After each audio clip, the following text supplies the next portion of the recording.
Selamat hari Minggu, Bapak Ibu, Saudara yang dikasihi oleh Tuhan. Kita bersyukur pada minggu ini kita boleh memasuki minggu yang baru di bulan September, di mana di gereja kita, Gereja Kristen Kalam Kudus, bulan September merupakan bulan misi. Selain firman Tuhan, di sepanjang bulan ini kita akan dengarkan tentang pekerjaan-pekerjaan misi, dan mulai minggu ini penata layan seperti yang Bapak Ibu Saudara saksikan, juga mengenakan pakaian adat daerah dan irama musik juga diaransir dalam musik etnik. Bapak Ibu, mari kita bangkit berdiri, mari kita mempersiapkan hati kita untuk beribadah kepada Tuhan. Kita mengambil waktu saat teduh sejenak.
Kita akan memulai kebaktian pada hari ini dengan pengakuan bahwa pertolongan kita adalah di dalam nama Tuhan yang menciptakan langit dan bumi. Turunlah kiranya atas kita sekalian kasih karunia, rahmat dan damai sejahtera dari Allah Bapa, Putra dan Roh Kudus. Amin. Dalam Imamat 26 ayat 12 Allah berkata, "Tetapi aku akan hadir di tengah-tengahmu, dan aku akan menjadi Allahmu, dan kamu akan menjadi umatku." Mari kita menaikkan pujian penghormatan kita kepada Allah dengan mengimani dan mengamini bahwa Allah ada dan hadir di tengah-tengah kita dengan pujian Tuhan Allah hadir.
Nas pembimbing pada minggu ini diambil dari surat Rasul Paulus kepada jemaat yang ada di Roma. Roma pasal 10 ayat 13 sampai 15. Kita akan membaca nas pembimbing ini secara bersama-sama. 1, 2, 3. Sebab barang siapa yang berseru kepada nama Tuhan akan diselamatkan. Tetapi bagaimana mereka dapat berseru kepadanya jika mereka tidak percaya kepada Dia? Bagaimana mereka dapat percaya kepada Dia jika mereka tidak mendengar tentang Dia? Bagaimana mereka mendengar tentang Dia jika tidak ada yang memberitakannya? Dan bagaimana mereka dapat memberitakannya jika mereka tidak diutus? Seperti ada tertulis, betapa indahnya kedatangan mereka yang membawa kabar baik. Mari kita tundukkan kepala, kita akan membuka kebaktian pada pagi hari ini di dalam doa. Bapa di surga, Bapa di dalam nama Tuhan Yesus, satu-satunya Tuhan dan Juru Selamat kami yang hidup, kami bersyukur Tuhan sudah memberkati dan menyertai setiap kami di sepanjang bulan Agustus, dan kami bersyukur kami boleh memasuki bulan yang baru, bahkan minggu yang baru untuk kami boleh beribadah, berbakti kepada Tuhan. Kami ucap syukur untuk kasih setiamu, penyertaan, pemeliharaan, dan perlindungan Tuhan yang tidak pernah berkesudahan dalam setiap kehidupan kami. Dan kami bersyukur untuk semua berkat dan pertolongan Tuhan yang sudah Tuhan nyatakan bagi setiap kami, baik secara pribadi, keluarga, bahkan secara jemaat, khususnya jemaat-Mu Gereja Kristen Kalam Kudus Yogyakarta ya Tuhan. Kami juga sadar Tuhan dalam kami menjalani hidup kami hari lepas hari, kami juga sering melakukan hal-hal yang tidak berkenan, tidak menyenangkan, tidak memuliakan nama Tuhan. Karena itu Tuhan, kami datang kepadamu dengan kerendahan hati. Kami mohon Tuhan sucikan kami, Tuhan kuduskan kami, Tuhan ampuni segala dosa kami, sehingga kami boleh layak untuk beribadah, berbakti kepada Tuhan. Kami sungguh menyerahkan ibadah atau kebaktian pada hari ini dari awal, pertengahan hingga akhirnya kiranya boleh berjalan dalam pimpinan Tuhan dan nama-Mu saja yang dipermuliakan ya Tuhan. Hanya di dalam nama Tuhan Yesus, Tuhan dan Juru Selamat kami yang hidup, kami bersyukur dan kami berdoa. Amin. Bapak Ibu, jemaat yang dikasihi Tuhan, bersama semua orang percaya di segala tempat dan di segala abad, mari kita kembali menyatakan pengakuan iman kita, yaitu pengakuan iman rasuli. Pengakuan iman rasuli. Aku percaya kepada Allah, Bapa yang Maha Kuasa, Khalik langit dan bumi, dan kepada Yesus Kristus, anaknya yang tunggal Tuhan kita, yang dikandung dari Roh Kudus, lahir dari anak darah Maria, yang menderita sengsara di bawah pemerintahan Pontius Pilatus, disalibkan, mati dan dikuburkan, turun ke dalam kerajaan maut. Pada hari yang ketiga, bangkit pula dari antara orang mati, naik ke sorga, duduk di sebelah kanan Allah, Bapa yang Maha Kuasa. Dan dari sana Ia akan datang untuk menghakimi orang yang hidup dan yang mati. Aku percaya kepada Roh Kudus, gereja yang kudus dan am, persekutuan orang kudus, pengampunan dosa, kebangkitan tubuh, dan hidup yang kekal. Amin.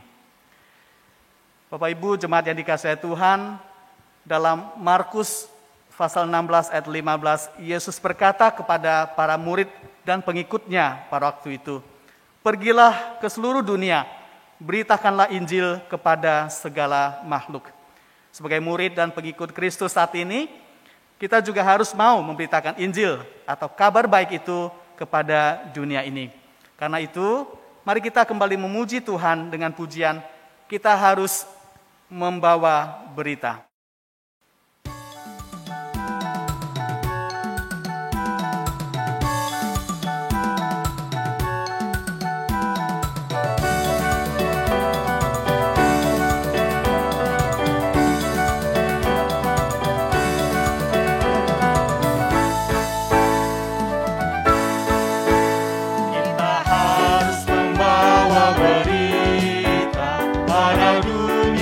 Dalam gelap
Bapak Ibu, jemaat yang dikasihi Tuhan, mari kita menaikkan doa-doa kita kepada Tuhan, baik doa ucapan syukur maupun doa permohonan kita dalam doa syafaat pada hari ini.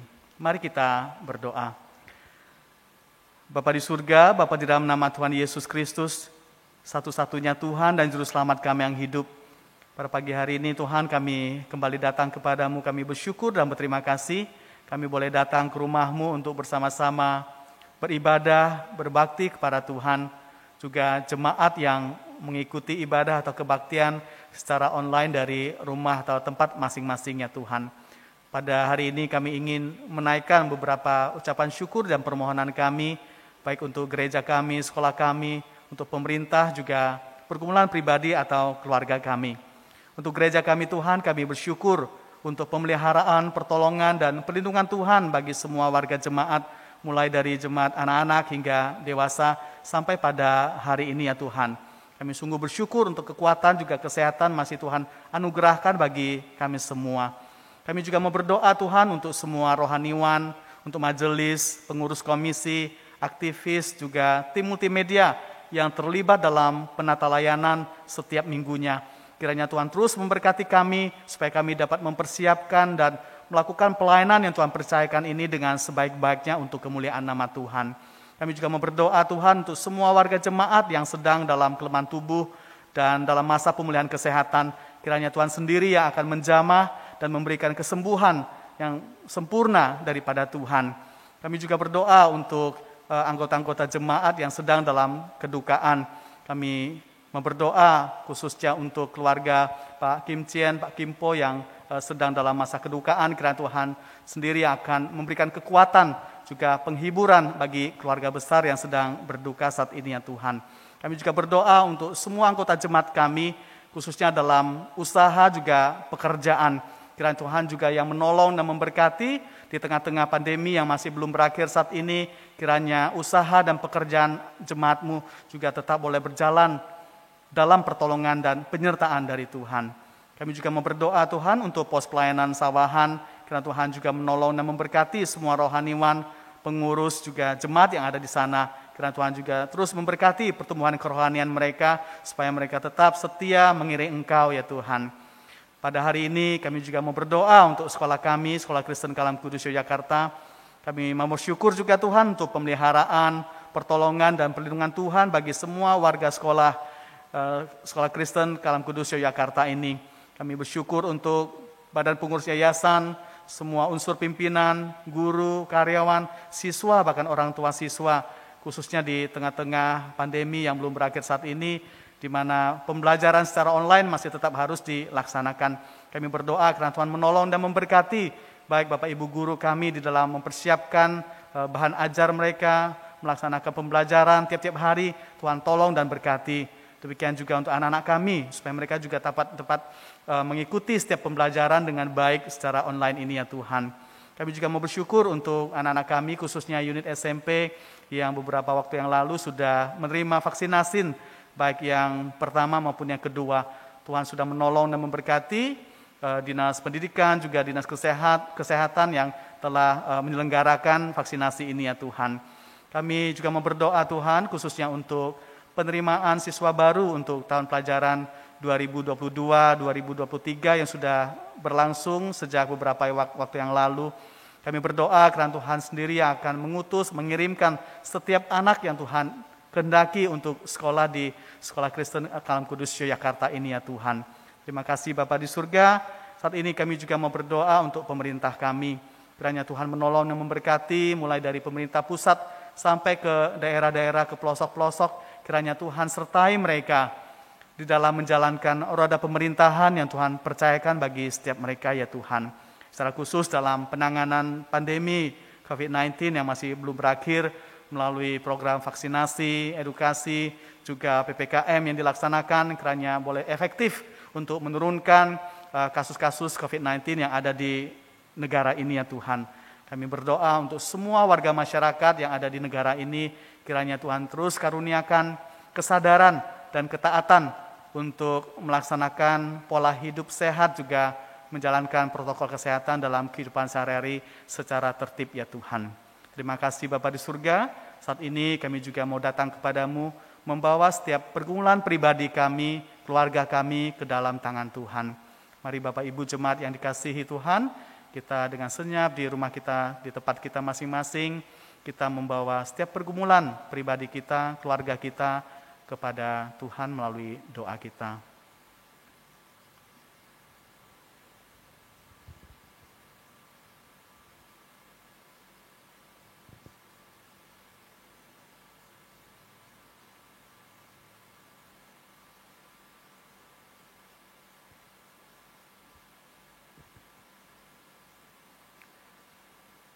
Bapa di surga, kami kembali bersyukur pada hari ini kami boleh membawa setiap ucapan syukur juga permohonan kami kepada Tuhan.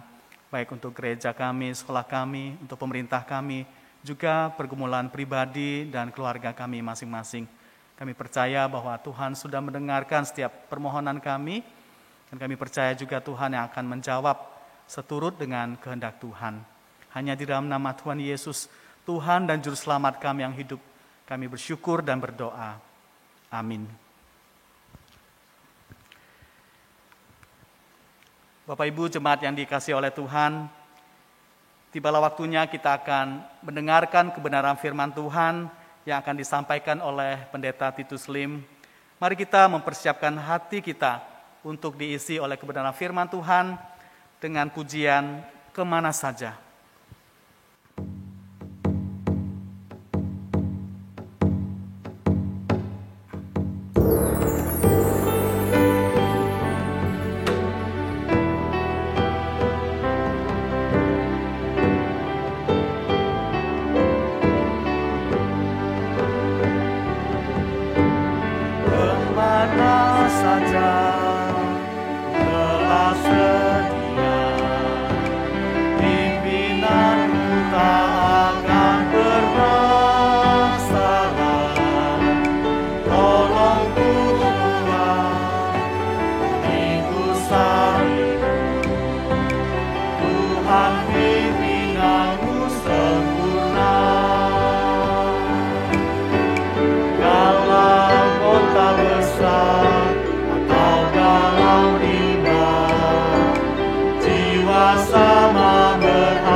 Saja aku telah sedia, kemana saja telah sedia, pimpinanmu tak akan pernah salah, tolongmu taat, memikul salib, Tuhan pimpinanmu sempurna.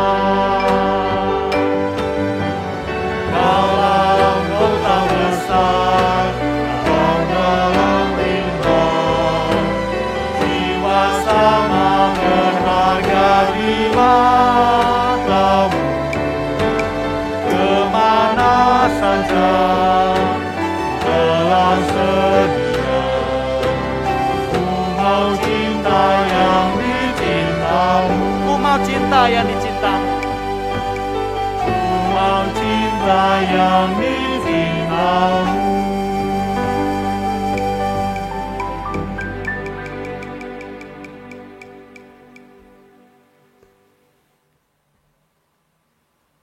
弟兄姐妹，早安，你好吗？好。Iman yang dikasihi Tuhan, selamat pagi, selamat kembali beribadah di waktu yang Tuhan sediakan pada hari ini. Kita bersyukur kepada Tuhan, kita boleh memasuki bulan September, seperti tadi disampaikan bahwa kita memasuki bulan misi. Sebelum kita membaca dan merenungkan firman Tuhan, mari kita bersama masuk di dalam doa. Kami mengucapkan syukur dan terima kasih kepadamu Tuhan. Waktu demi waktu boleh kami lewati. Sekalipun di tengah segala pergumulan dan kesulitan yang ada, pada akhirnya kembali pada hari ini kami boleh memasuki minggu pertama di bulan September. Kami berterima kasih untuk segala kasih kemurahan-Mu yang menopang, menuntun dan memberkati setiap kami pribadi lepas pribadi. Dan hari ini Tuhan di dalam ibadah ini kami bersama-sama akan belajar dan merenungkan firman Tuhan. Kiranya Allah Roh Kudus yang memberikan pengertian dan kemampuan kepada kami untuk memahami kebenaran firman-Mu. Tolonglah setiap kami, tolonglah hamba-Mu dalam segala keterbatasannya. Dengar doa kami, demi nama Tuhan kami Yesus Kristus kami ucap syukur dan kami berdoa. Amin. Jemaat yang dikasihi Tuhan, mari kita akan bersama-sama membuka firman Tuhan yang terambil dari satu bagian di kitab 2 Timotius pasalnya yang pertama. 2 Timotius pasalnya yang pertama, ayatnya yang ke-6 dan ayat yang ke-8.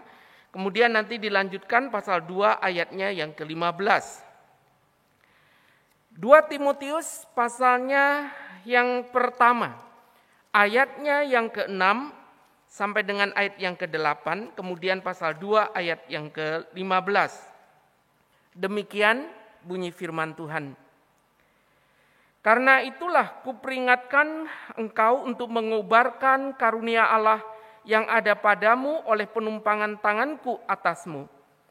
Sebab Allah memberikan kepada kita bukan roh ketakutan, melainkan roh yang membangkitkan kekuatan, kasih, dan ketertiban. Jadi janganlah malu bersaksi tentang Tuhan kita, dan janganlah malu karena aku, seorang hukuman karena Dia, melainkan ikutlah menderita bagi Injilnya oleh kekuatan Allah. Kemudian pasal 2 ayat 15, usahakanlah supaya engkau layak di hadapan Allah sebagai seorang pekerja yang tidak usah malu, yang berterus terang memberitakan perkataan kebenaran itu. Sampai jauh ini pembacaan firman Tuhan. Selamat dan berbahagia bagi kita yang membaca, merenungkan, serta melakukan firman dalam kehidupan sehari-hari.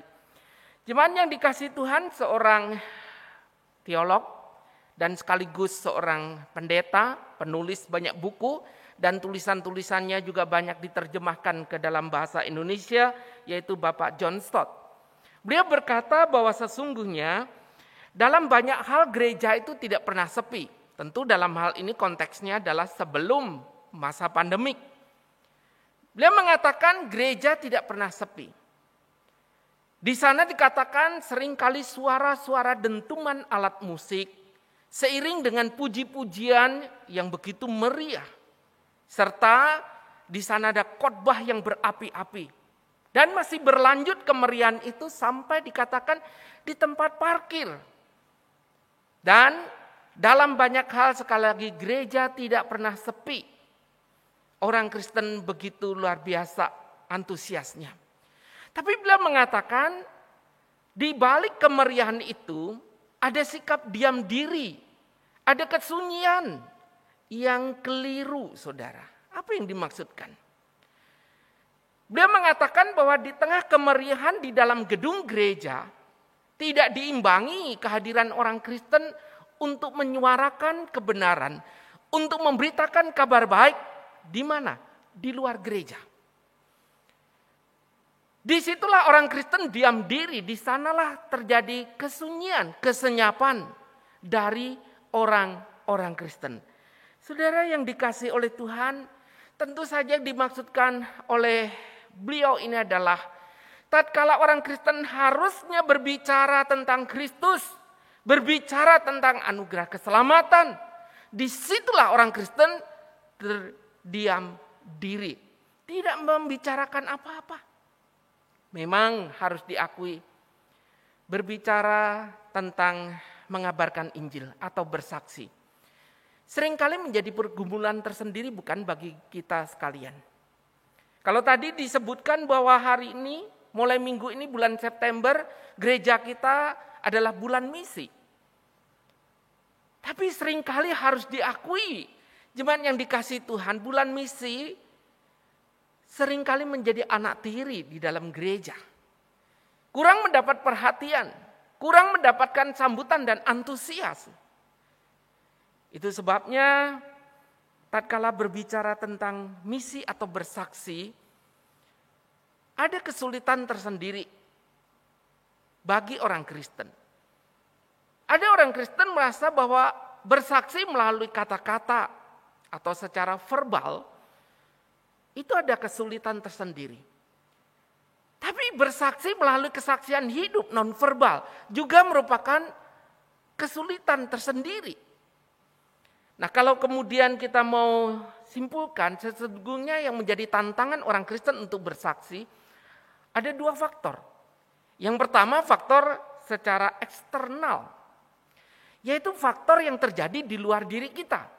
Misalnya, kita tinggal di dalam lingkungan yang menentang kekristenan. Kita tinggal di satu kelompok yang tidak senang dengan orang-orang Kristen. Kita berhadapan dengan aturan-aturan yang melarang tentang mengabarkan Injil dan seterusnya. Ini ada tantangan yang di luar kita. Tetapi juga ada banyak tantangan yang terjadi karena di dalam atau secara internal. Sebagai contoh yang pertama, yaitu banyak orang Kristen yang berkata, saya tidak tahu caranya.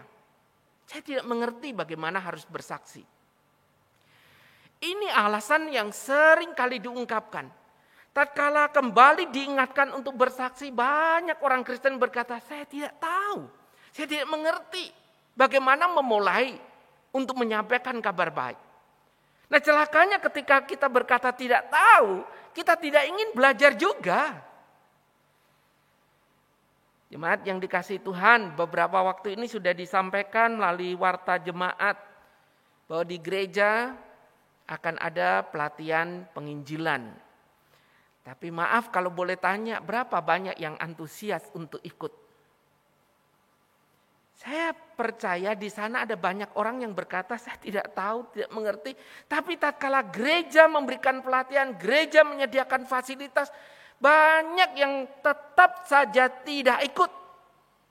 Makanya jemaat yang dikasihi oleh Tuhan, ini menjadi kendala tersendiri ketika orang-orang Kristen berkata tidak tahu, tapi ketika gereja memfasilitasi, gereja menyediakan wadah, gereja menyediakan pelatihan, tetap saja banyak orang Kristen yang sesungguhnya memang tidak mau belajar untuk bagaimana mengabarkan kabar baik.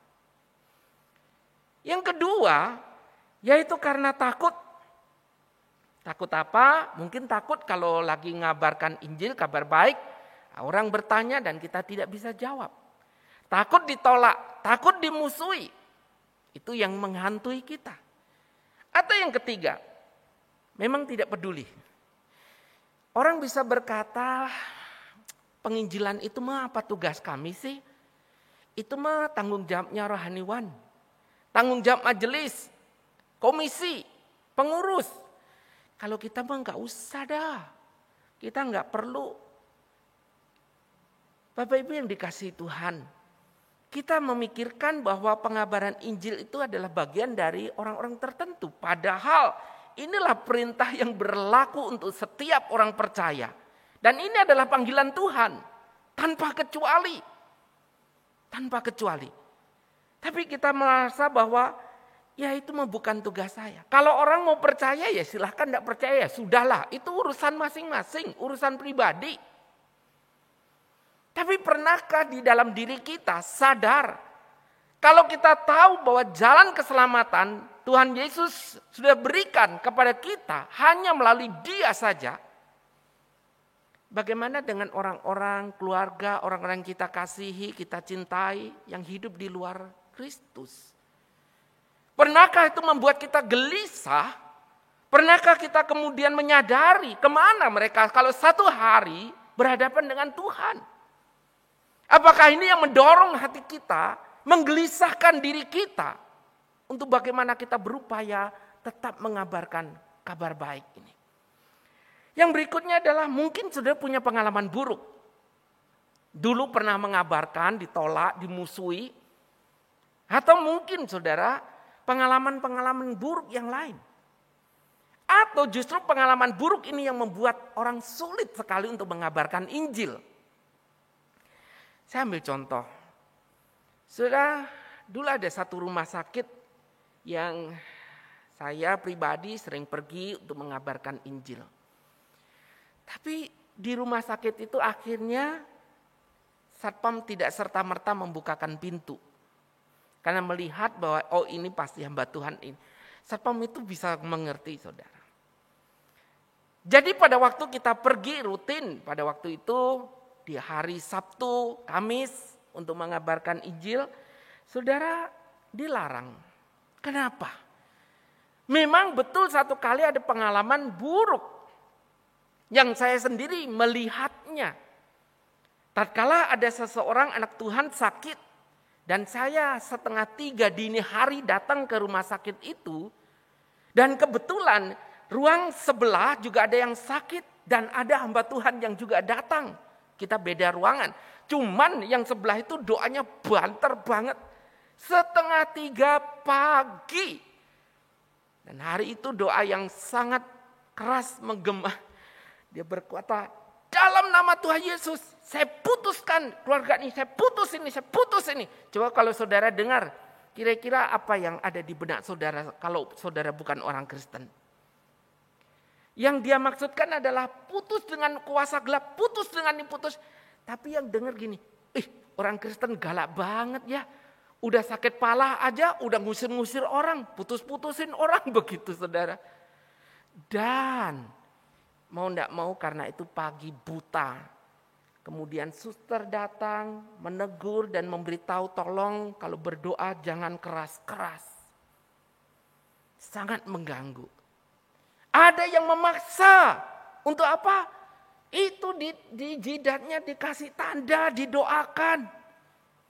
Saudara tidak salah, itu hal-hal yang simbolik, tetapi memaksa sehingga akhirnya ada keluarga-keluarga pasien yang merasa keberatan, melaporkan, kemudian membuat itulah kekristenan, pengabaran Injil mengalami kesulitan. Itu baru sekop kecil yang saya pernah alami.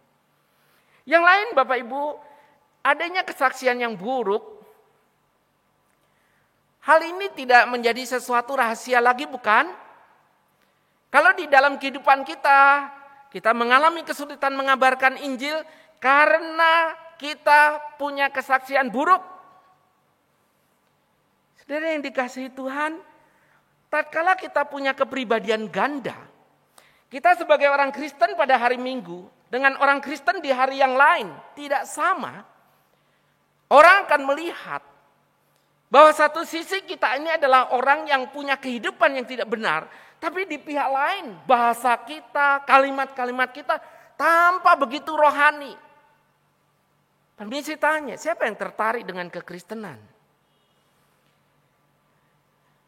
Satu kali kami bertemu dengan satu keluarga yang sesungguhnya sangat tertarik dengan iman Kristen. Sangat tertarik. Tapi beliau sekeluarga ini marah. Marah mengungkapkan kejengkelannya, ketidakpuasannya kepada kami. Mereka berkata, kami kecewa dengan orang-orang Kristen. Lalu disebutkan, kami ini bisnis. Banyak ditipu sama orang Kristen. Orang yang hutang tidak bayar juga orang Kristen. Malah salah satu kalimat yang disebut-sebut, itu Pak yang hutang kepada saya kagak pernah bayar, kalau datang kalung salibnya gede banget katanya. Pakai kalung salib, ngomongnya bentar-bentar haleluya puji Tuhan, tapi hutang tidak bayar. Waktu mendengar beliau emosi, marah, saya cuma mengangguk-angguk kepala, lalu saya tersenyum. Kemudian bapak dan ibu ini malah berkata begini, kenapa bapak tidak marah? Saya kan kecewa sama orang Kristen, saya nyinggung kekristenan. Tapi bapak malah manggut-manggut dan senyum-senyum, kenapa tidak tersinggung sekali dan marah begitu? Saya bilang, Pak buat apa marah? Awang saya sendiri juga pernah dihapusi ya sama orang Kristen. Saya sendiri juga pernah ditipu, mama saya usaha juga ditipu. Dan yang nipu celakanya adalah orang Kristen. Jadi saya bilang kita senasib. Wah, ketika dengar senasib dia senang. Padahal senasibnya jelek ya, senasib ditipu begitu. Saudara yang dikasihi Tuhan, saya harus mengakui, tatkala saya dari kecil, saya ingat betul dari TK, saya berdoa untuk mama. Saya ingin mama saya terima Tuhan Yesus. Sampai saya kuliah di saat tingkat 2, baru mama saya bertobat terima Tuhan Yesus. Salah satu alasan yang paling kuat yang sering saya dengar sebagai seorang anak adalah, bagaimana mungkin mama mau jadi orang Kristen? Kalau lihat orang Kristen aja seperti itu. Oh ya, malu. Betul Bapak Ibu. Itulah yang menghentikan pembicaraan berulang-ulang tatkala mencoba bersaksi. Jemaat yang dikasihi oleh Tuhan, penginjilan bukan menjadi prioritas seringkali bagi anak Tuhan, bagi gereja. Kalau mau jujur, Natal, Paskah, HUT gereja, kita punya budget, kita punya program yang begitu bagus. Tapi apakah gereja untuk bulan misi, untuk misi, kita punya program, kita punya budget, kita punya anggaran untuk lebih memberitakan kabar baik? Ini yang menjadi kendala, karena sekali lagi, penginjilan menjadi anak tiri dalam gereja-gereja Tuhan. Ada perasaan malu. Sudah yang dikasih oleh Tuhan. Hampir semua orang pernah merasa malu dan punya rasa malu. Mulai dari malu yang sederhana sampai malu yang serius, bukan? Dari malu yang bisa kita katakan itu baik sampai hal yang tidak baik. Apa maksudnya? Saudara yang dikasih oleh Tuhan, ada malu karena kesalahan-kesalahan, kebodohan yang bukan berkait dengan masalah etika, moral, kebenaran, apalagi dosa. Seseorang masih punya rasa malu karena dia melanggar moral, melanggar etika, apalagi berbuat dosa. Oh, tentu itu sangat baik. Dan itu perlu. Karena hari ini rasa malu, sampai orang luar berkata, urat malu itu sudah banyak yang putus. Udah jelas-jelas korupsi, udah jelas-jelas dosa, udah jelas-jelas melakukan pelanggaran. Ketangkep itu masih melambaikan tangan. Tersenyum begitu ya. Aduh, malah seorang pahlawan saudara. Tapi bersyukur kalau kita anak Tuhan masih punya rasa malu karena lakukan dosa, hidup tidak benar. Dan kita malu itu. Itu rasa malu yang benar. Nah, ada beberapa rasa malu memang. Malu yang sebenarnya itu bukan sekali lagi masalah moral. Tapi ini adalah sesuatu kesalahan yang umum. Saya ingat satu kali kami dalam ibadah, ya kebetulan hari itu saya yang berkhotbah. Ya. Ada seorang rekan, ibu-ibu, waktu memimpin pujian, wah semangat banget. Sangat ini banget, bagus saya mengatakan memimpinnya. Setelah selesai, ya saya merasa terberkati. Begitu selesai kita kumpul mau doa. Waktu kumpul doa, Bu Marta ngamat-ngamati yang tadi ibu-ibu mimpin pujian itu. Lalu berkata, Bu, ini blazernya ibu model baru ya begitu. Oh enggak, ini model lama kok, biasa gitu. Kenapa Bu, kenapa? Bagus ya atau gimana begitu? Setelah dia noleh sendiri, wah dia baru sadar ternyata blazernya kualik saudara. So bisa bayangkan mimpin dari awal sampai akhir bagus, doa selesai, semua kumpul, hanya tinggal doa selesai. Baru sadar blazernya kualik saudara. Ini bukan rekaman nih, live. Mah gimana mau diulang? Saya bilang, percayalah Bu, hanya kami yang di depan aja yang melihat bahwa itu model baru. Selebihnya ke belakang tidak tahu kalau ibu punya baju kualik kok.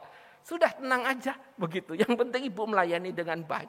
Wah dia merah wajahnya saudara. Dia bilang malu-malu tidak selesai-selesai begitu ya. Nah, saudara yang dikasih Tuhan itu malu umum. Tapi ada malu yang dianggap itu menyalahi moral atau dosa. Nah tadi saya mengatakan harusnya kita sadar. Atau malu karena identitas diri sebagai orang percaya.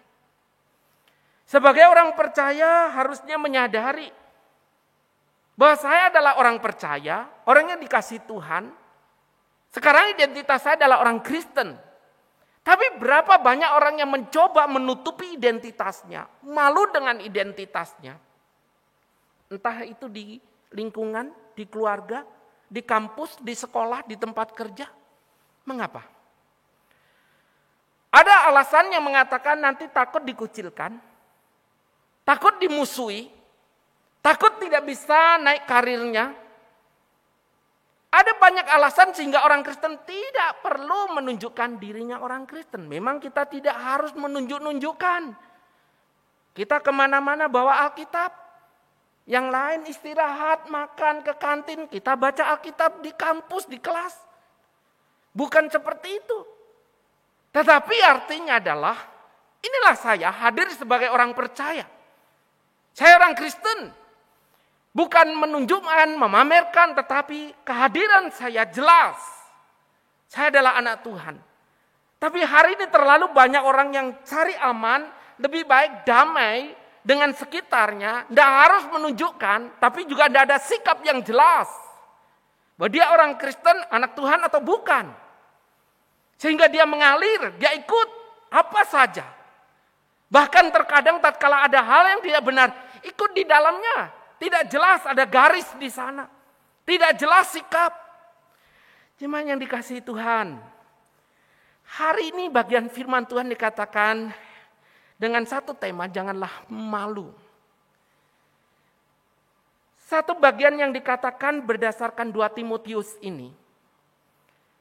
Kemungkinan yang sangat besar Rasul Paulus menulis bagian ini karena hari itu terjadi penganiayaan di antara umat Tuhan yang semakin masif, intensif. Dan itu cukup mengerikan di saat Paulus menulis surat ini. Beliau sendiri waktu menulis surat 2 Timotius, dia posisinya tengah di dalam penjara karena nama Kristus.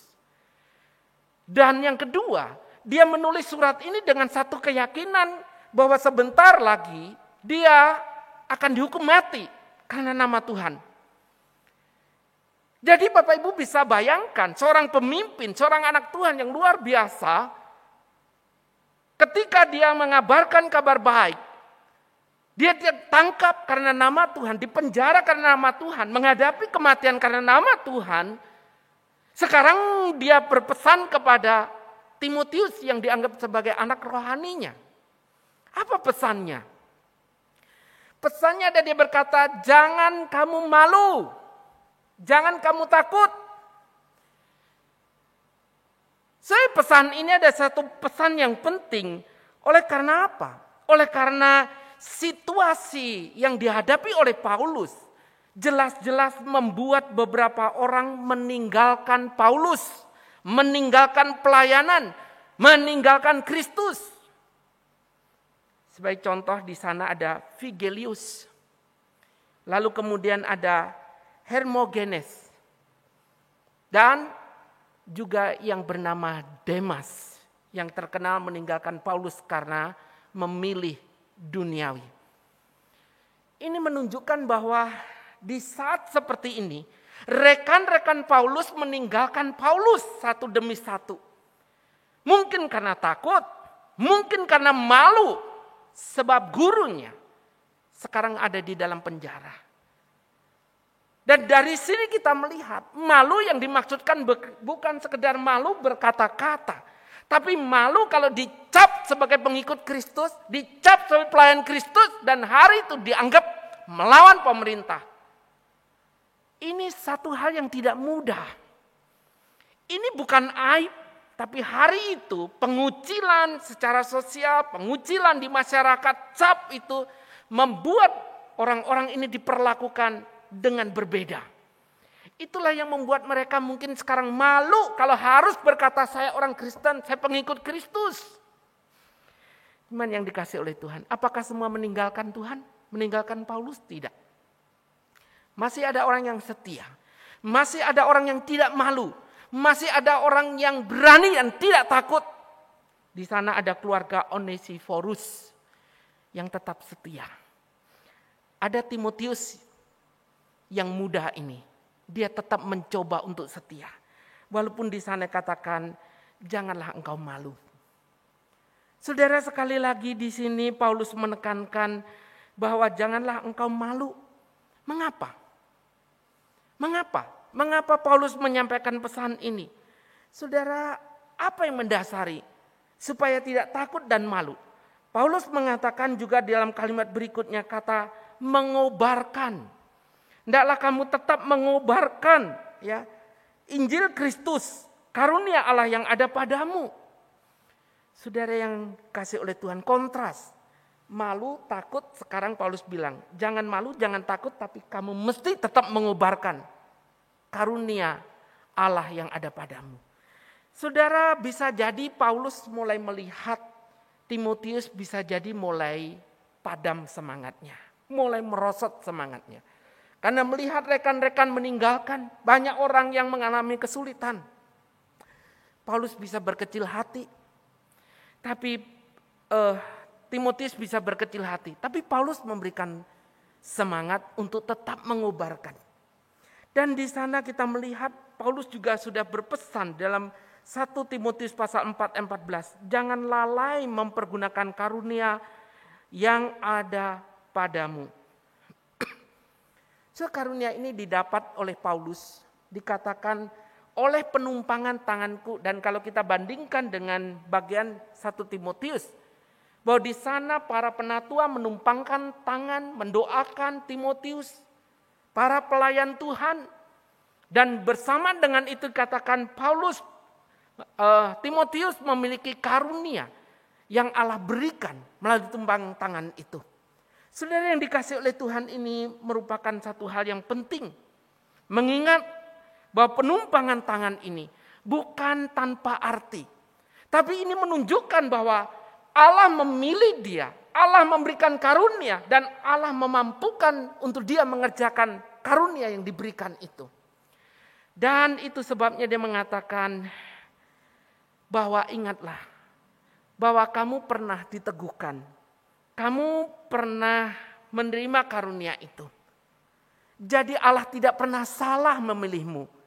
Allah tidak pernah salah memberikan karunia kepadamu.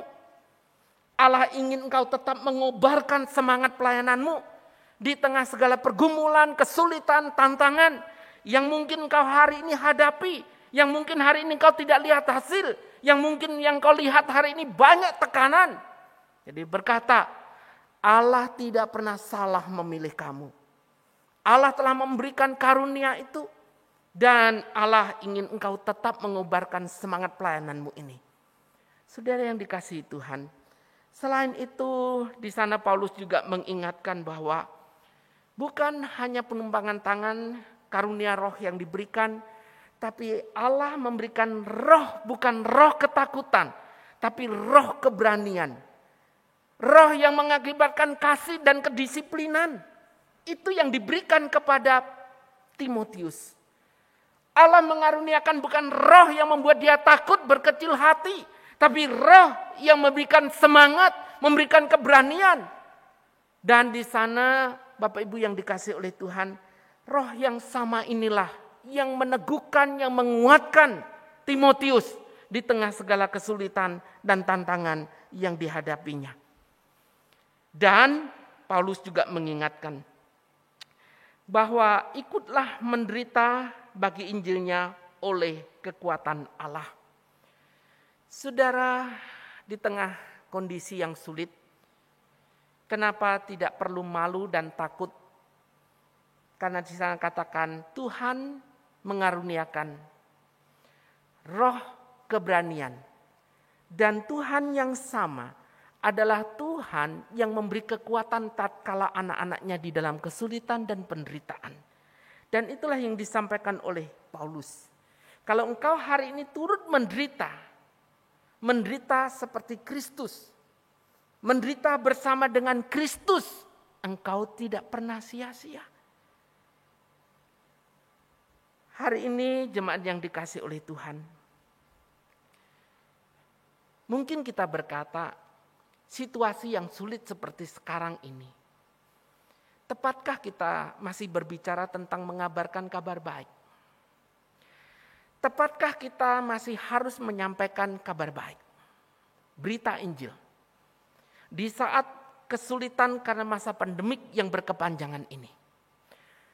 Kalau kita mengingat firman Tuhan berkata bahwa manusia hidup bukan dari roti saja, tetapi juga hidup dari setiap firman yang keluar dari mulut Allah.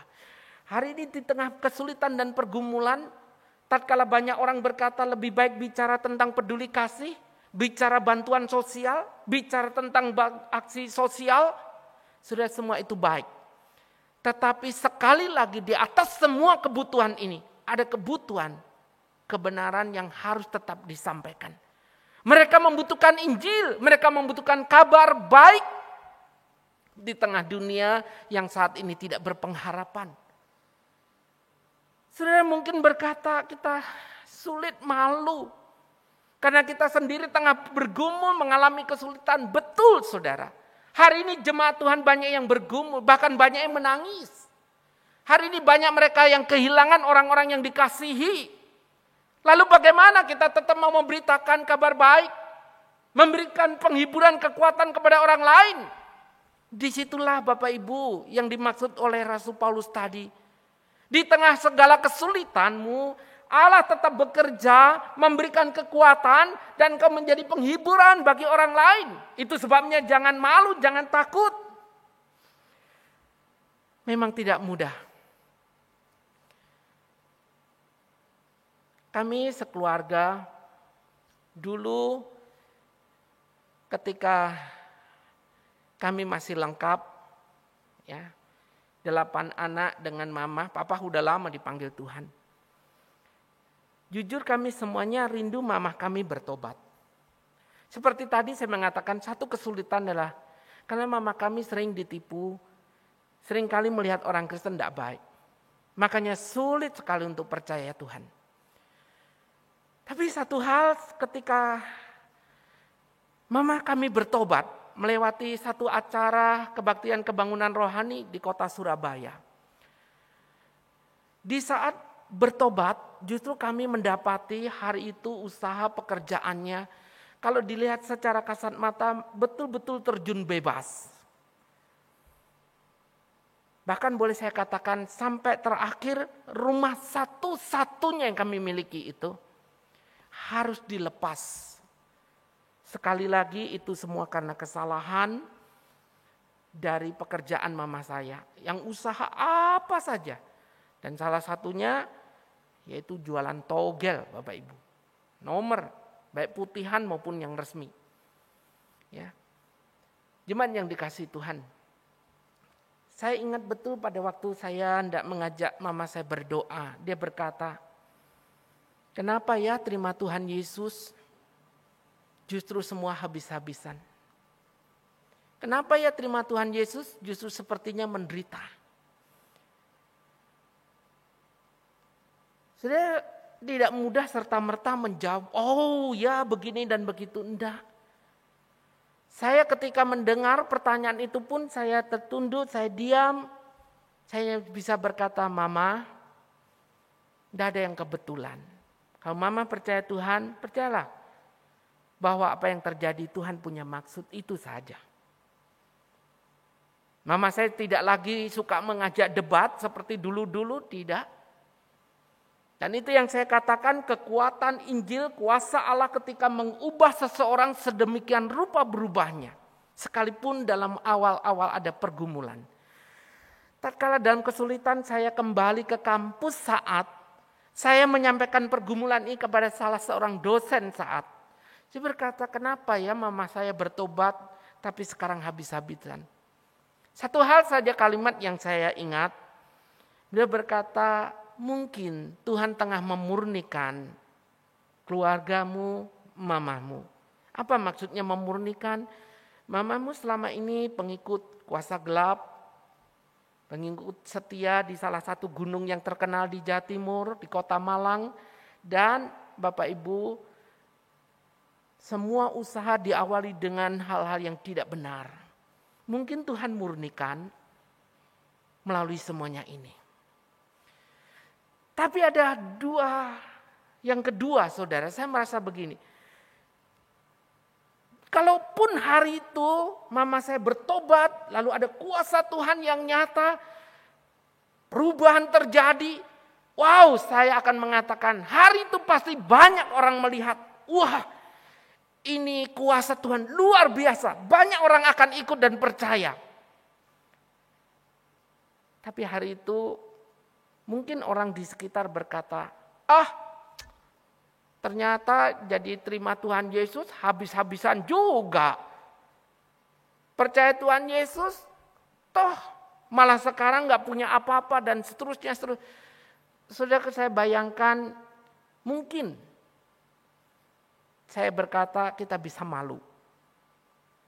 Malu kalau kita bersaksi, gak ada sesuatu yang bisa kita banggakan, bukan? Tapi Tuhan punya cara berbeda dengan cara saya, dengan cara kita. Sering kali kita merasa malu, gimana saya mesti bersaksi, saya sendiri sakit, saya sendiri punya pergumulan dalam dunia usaha pekerjaan saya, dalam studi, dalam masa depan. Saudara, hidupmu dan hidupku tidak lepas dari masalah. Tapi hidupmu dan hidupku ada di dalam tangan Tuhan. Di mana Tuhan punya maksud dan rencana. Untuk tetap engkau mengabarkan kabar baik. Tidak usah takut dan malu.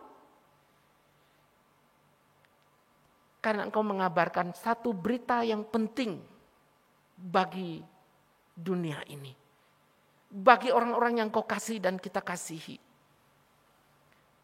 Kalau saudara dan saya malu mengakui Tuhan Yesus yang sudah mati di atas kayu salib menderita karena dosamu dan dosaku.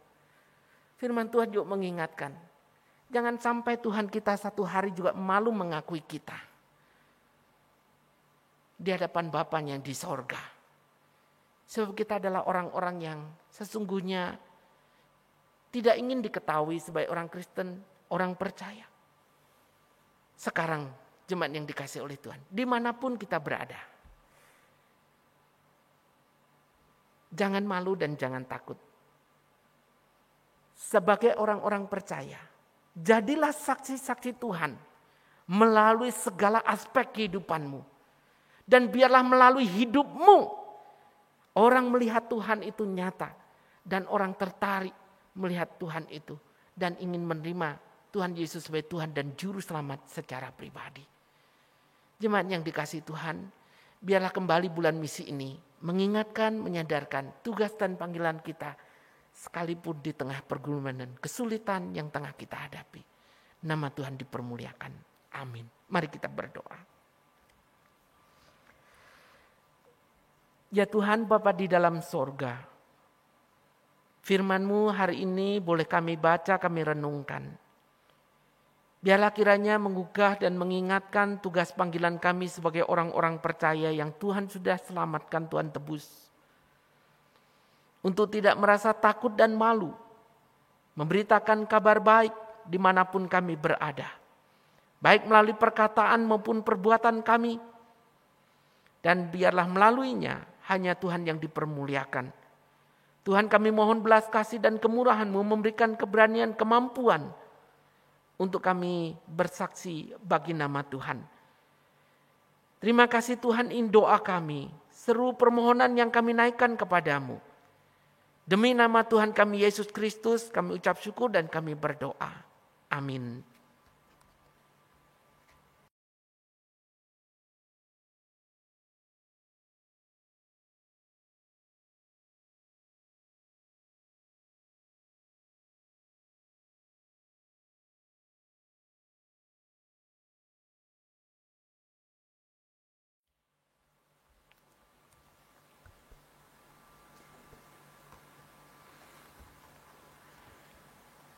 Demikianlah firman Tuhan yang sudah disampaikan oleh Pendeta Titus Lim pada hari ini. Kita diingatkan untuk jangan malu, jangan takut untuk memberitakan kabar baik. Baik melalui firman Tuhan, terlebih lagi melalui kesaksian hidup kita yang seturut dengan kebenaran firman Tuhan. Terima kasih kepada Pendeta Titus Lim yang sudah melayani pemberitaan firman Tuhan pada hari ini. Kiranya Tuhan Yesus senantiasa memberkati. Bapak Ibu jemaat yang dikasihi Tuhan, pada hari ini mari kita juga mau bersyukur untuk berkat Tuhan buat kita semua dengan mempersembahkan persembahan terbaik kita kepada Tuhan. Sebagaimana biasanya di minggu pertama kita juga akan memberikan persepuluhan kita selain persembahan syukur rutin kita. Bisa melalui transfer, aplikasi online, atau dititipkan atau diantarkan ke TU gereja kita. Sementara persembahan kita persembahkan, mari kita iringi dengan pujian Penuhi Pialamu hari ini.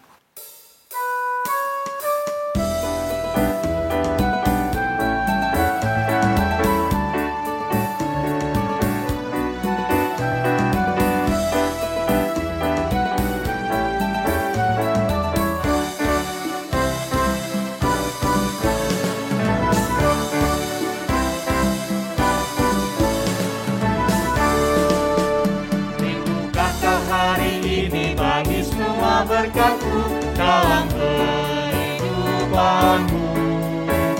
dan beroleh segala janji serta turut firman-Nya, kesenangan yang bakal dipenuhi hari ini di hatimu.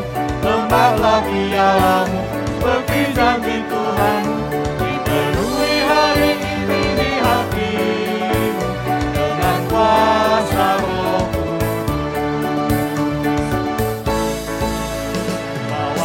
Pialamu kosong dari tanah liat, suci dengan darahnya. Datang dengan kerendahan, keperluan yang besar, tunggu di hadirat-Nya. Dipenuhi hari ini di hatimu, lembahlah pialamu seperti janji Tuhanmu. Dipenuhi hari ini di hatimu dengan kuasa Roh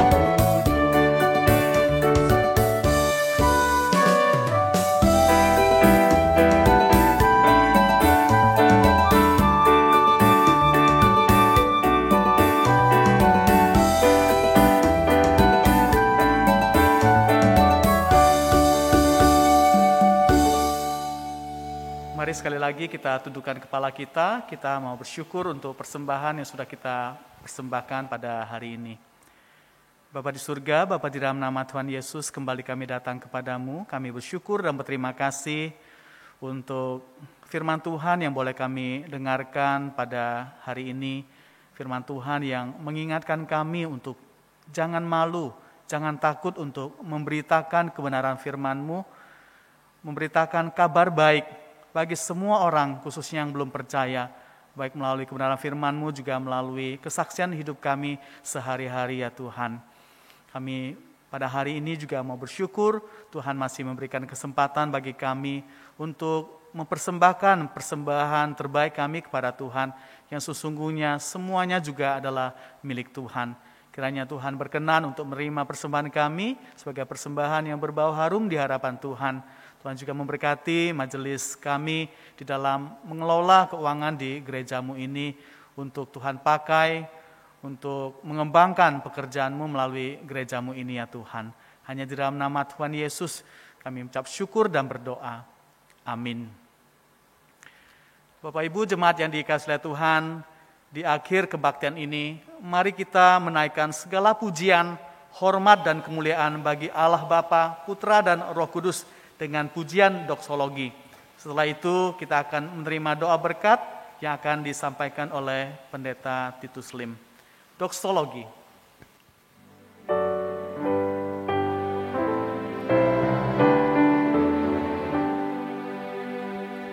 Puji Allah Bapa Putra,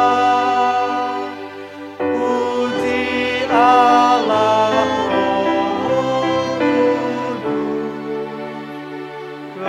ketiganya yang esa. Pohon selamat sumber berkat. Amin.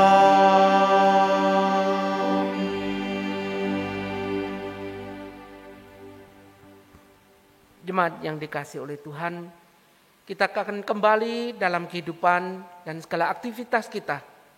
Biarpun di mana kita berada, jangan lupa untuk menjadi saksi Tuhan melalui perkataan dan melalui kehidupan kita. Biarlah nama Tuhan dipermuliakan. Sekarang arahkanlah hatimu kepada Tuhan, terimalah berkat-Nya.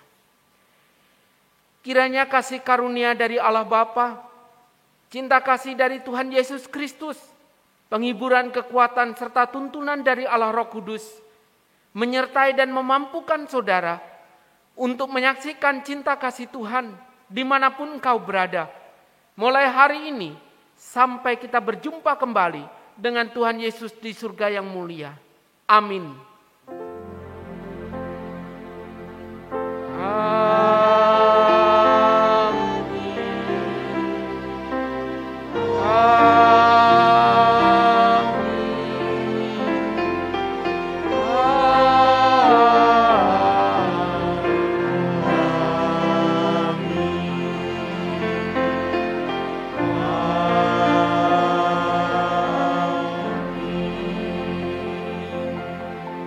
Jemaat silakan duduk, doa teduh kebaktian selesai, Tuhan memberkati.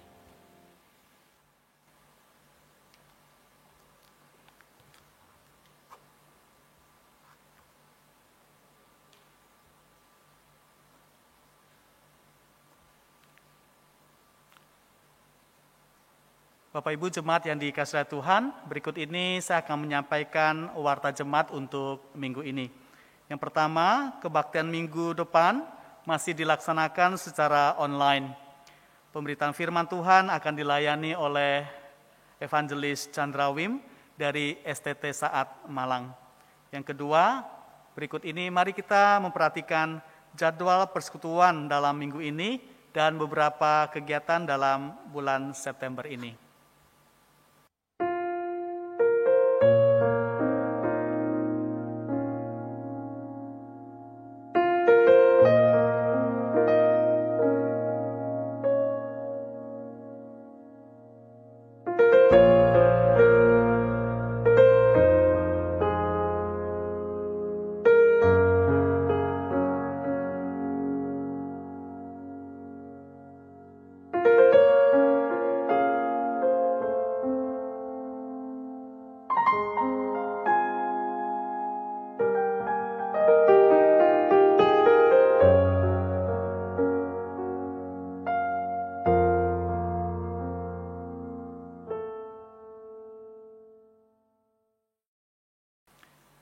Demikian warta jemaat untuk minggu ini.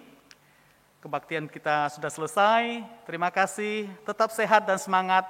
Tuhan Yesus memberkati kita semua.